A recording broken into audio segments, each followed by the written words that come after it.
Y'all ready?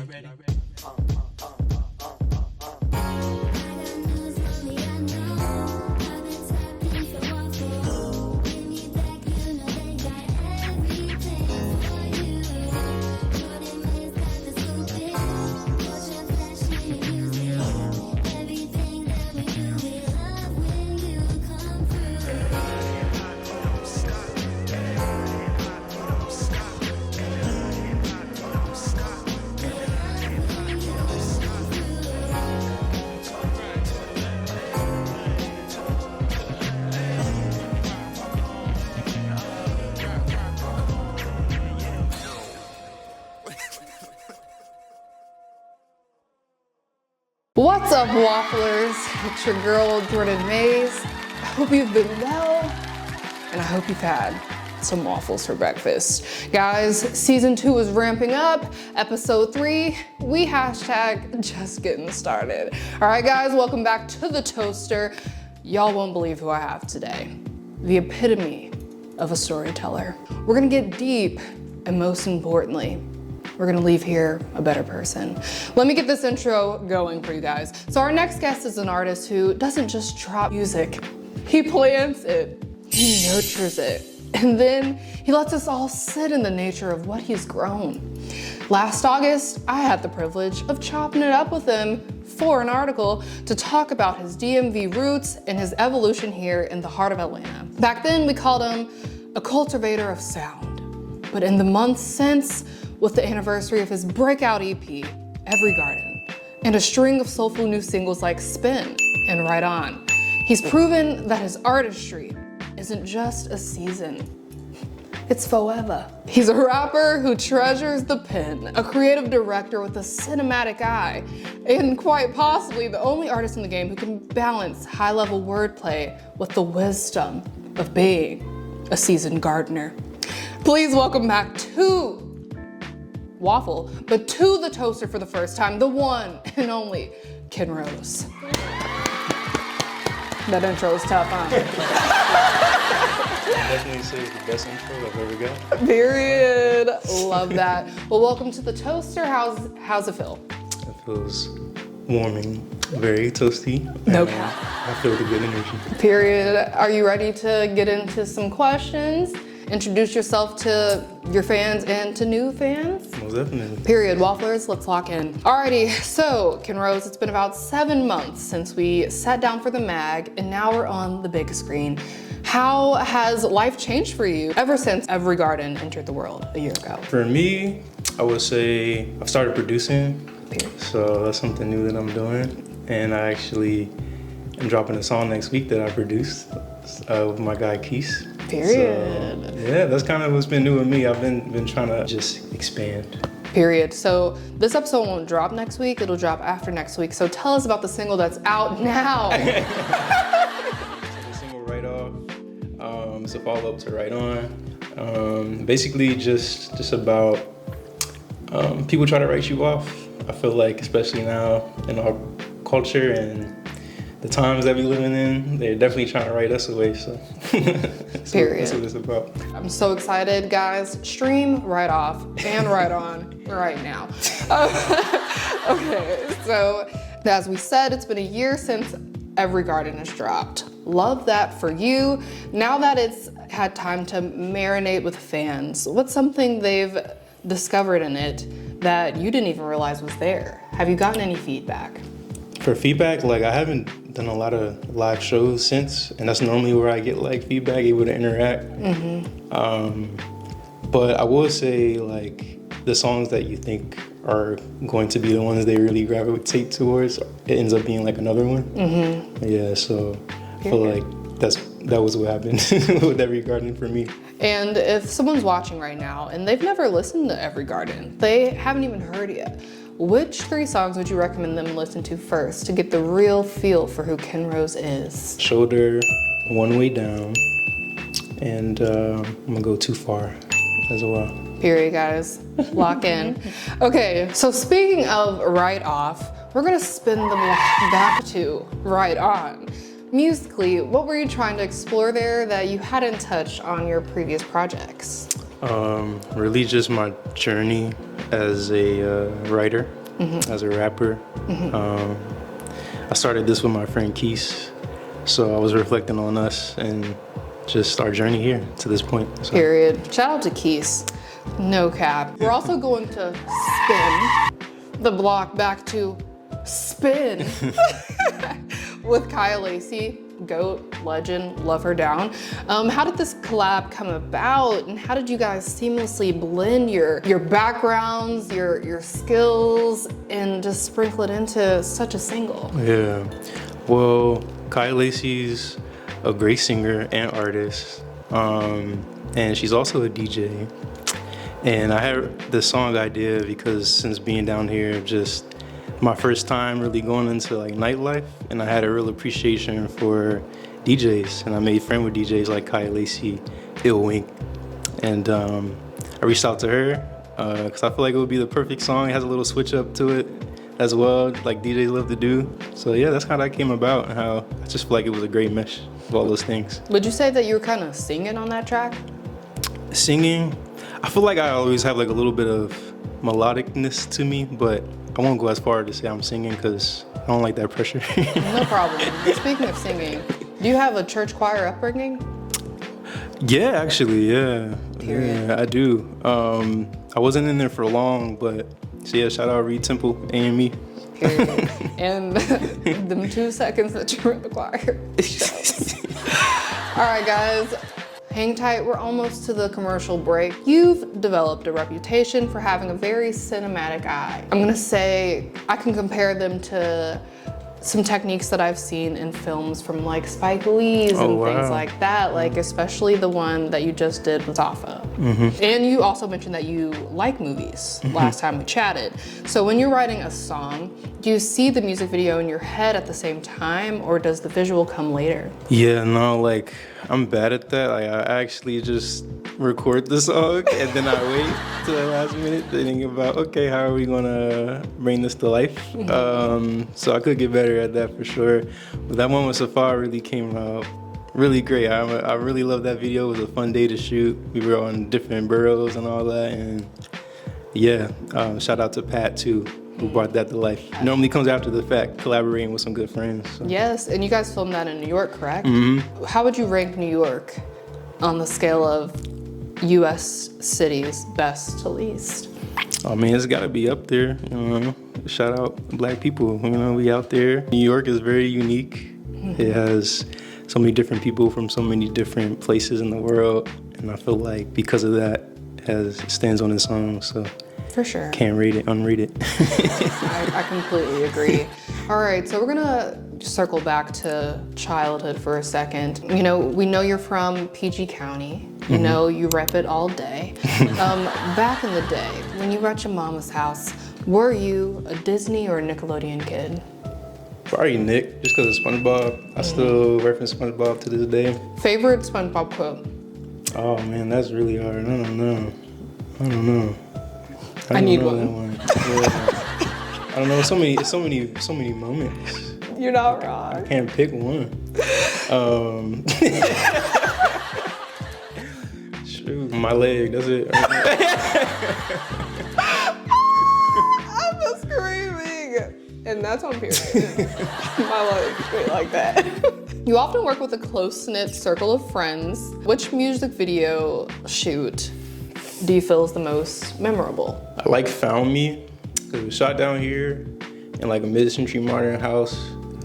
And the dude who owned the house, he's heavy in the music industry and had these floor-to-ceiling windows, natural light, like all these like music artifacts. And I was like, this is where I can see my life being, you know? For so sure. I was just like, it's cool to look into the future like that. Like, I think this is gonna be my type of setup.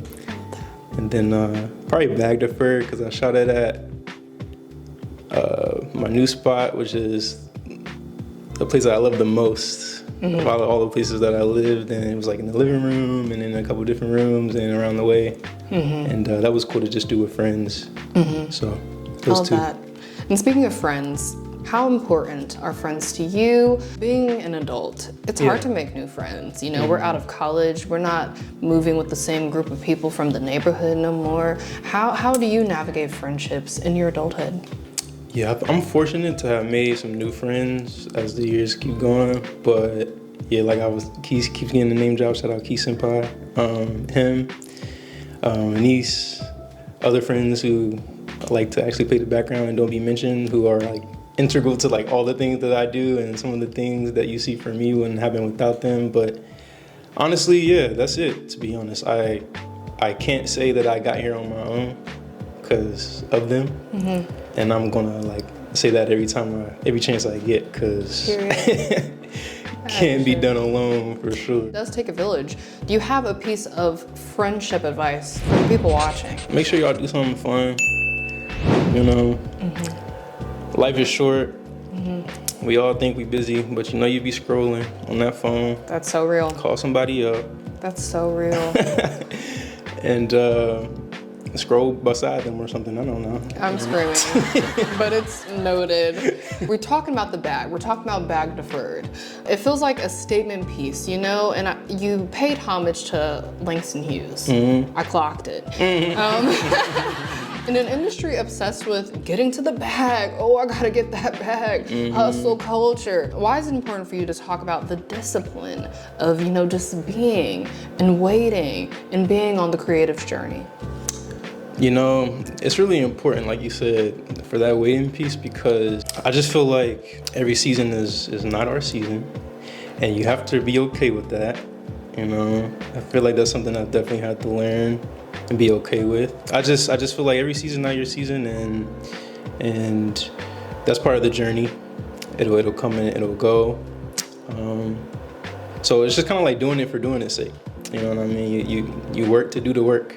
You get the shot up, and sometimes the result's not what you expect, but don't let it stop you. So you just gotta do it to do it. We do just gotta do it. And I just have to ask, what does happen to a bag deferred? Blow up. Blows up eventually. Oh my gosh. Okay. So, you've consistently been an indie artist. With the success of your singles, has anything started booming? Is there anything you can tell us? Anything you can hint towards? Anything you can tell us? Is there buzz? How are you feeling? I'm feeling good. I feel like I'm always taken back by like just people who reach out. That's always cool because you never really expected it starting off. Staying independent has been great. It comes with its own things. Like I'm sure getting signed comes with. I know it's struggles either way.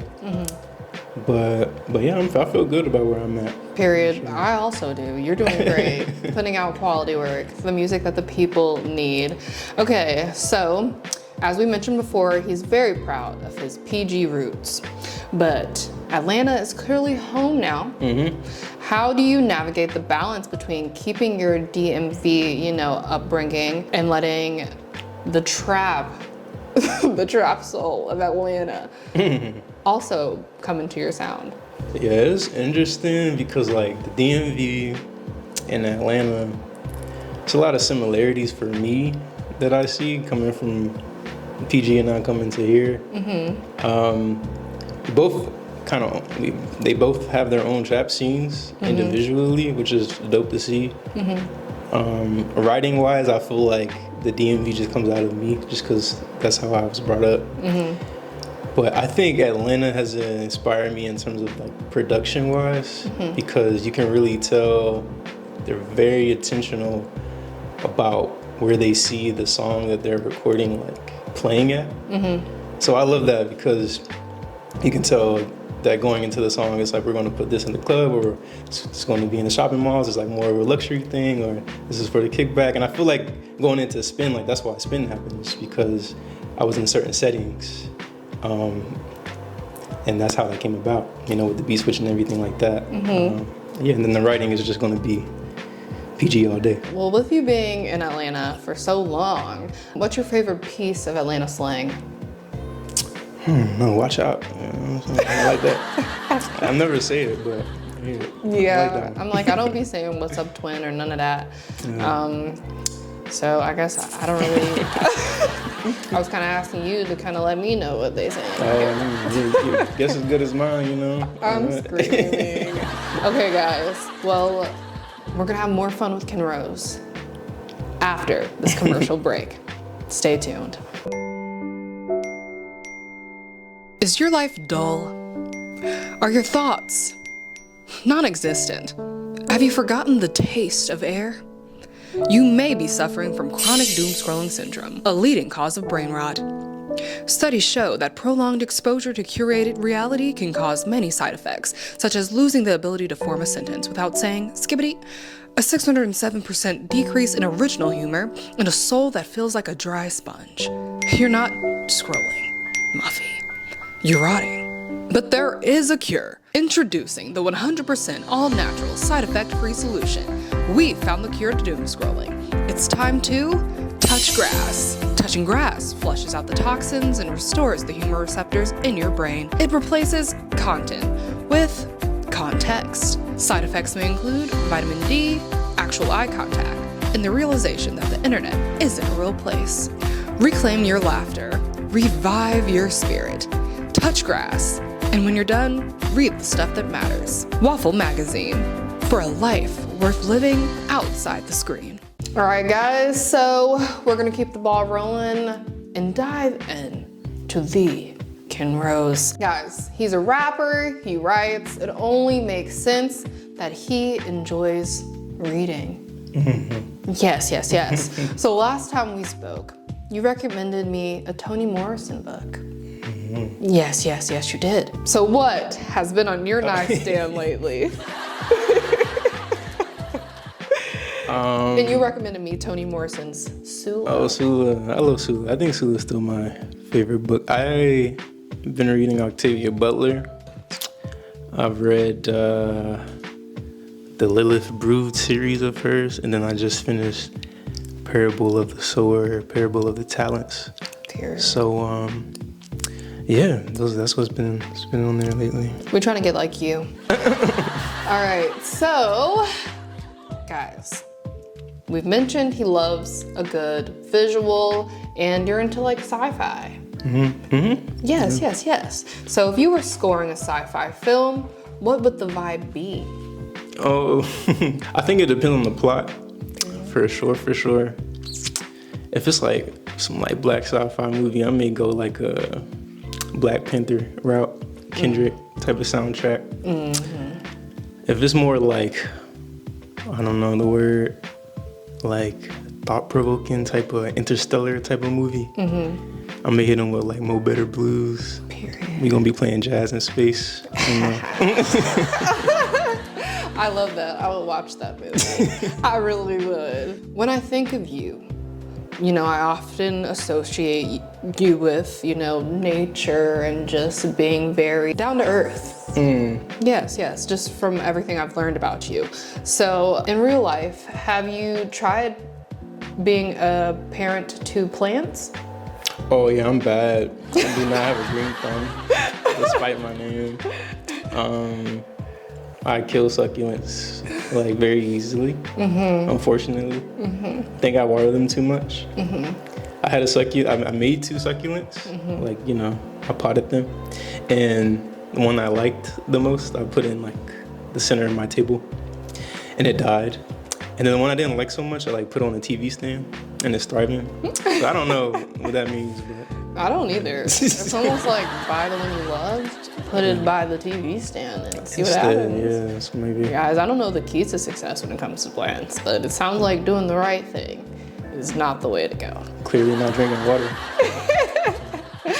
I'm screaming so much this episode. We've previously mentioned that you have to be moving around to write. You don't need to be chilling and sitting in isolation, to get that song out. You need to be moving. What's the weirdest place you've found yourself or activity you found yourself where you're like, this is a song is in my heart, I need to write this down? Were you doing jumping jacks? Were you cooking breakfast? Were you bungee jumping? What were you doing? I've never bungee jumped or jump out of a plane or any of that. Keep me on the ground, please. But I don't know. The doctor's office waiting to get seen for my physical, like. It really just comes, whatever. Yeah. That's so real though. For those who don't know you that well and they just know you from face value, he's a rapper, he's poppin'. What are some other hobbies or interests that you have besides reading? Other hobbies, I just got into cooking. Nice. Trying to get more discipline and follow recipes. And I made mac and cheese for the first time.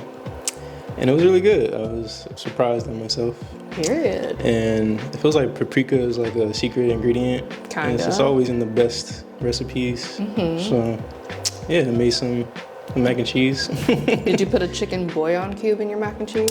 I am pescatarian.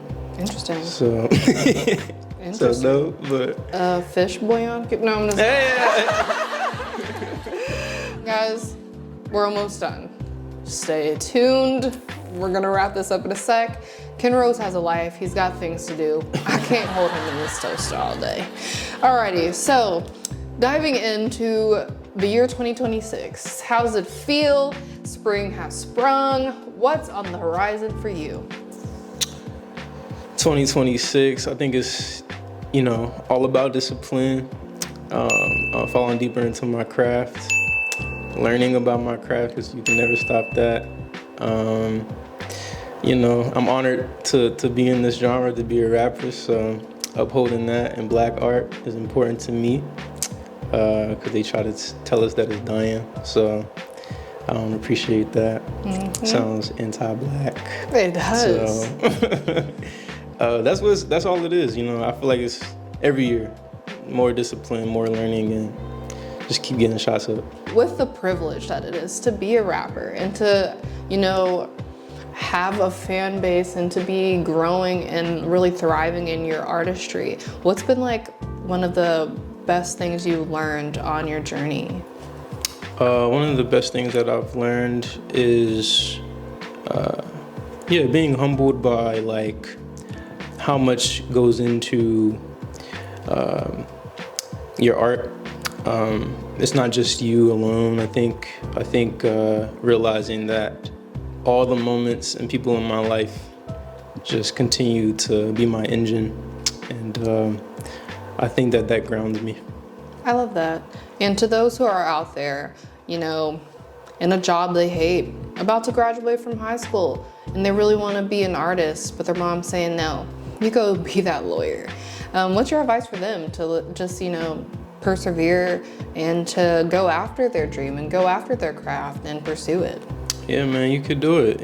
Don't go hungry, but you can work and you can work. That's so real. That's so real, actually, guys. Keep a note of that. You don't have to be a starving artist. You can have the best of both worlds, in the words of Hannah Montana. All right, and how does 2026 feel if you could describe it in 3 words? And where can the people find you? Discipline, growth, and crank. And you can find me on Instagram. Anything at Kinrose Go. My catalog, like every song is like 2 minutes long. It's like 25 songs. You could like spin it in a car ride on the way home in Atlanta traffic. So, let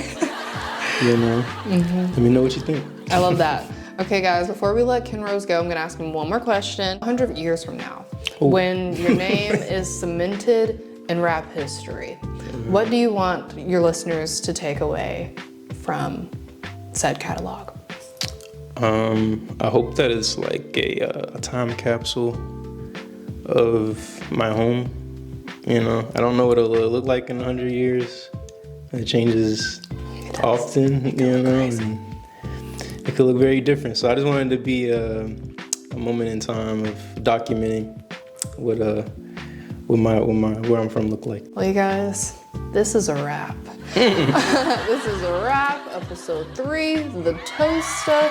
Kinrose, this has been great. Thank you for joining us, Wafflers. I hope you learned so much. I hope I put you on, and I hope you guys have some waffles for dinner. You guys be good. I'll see you guys next time.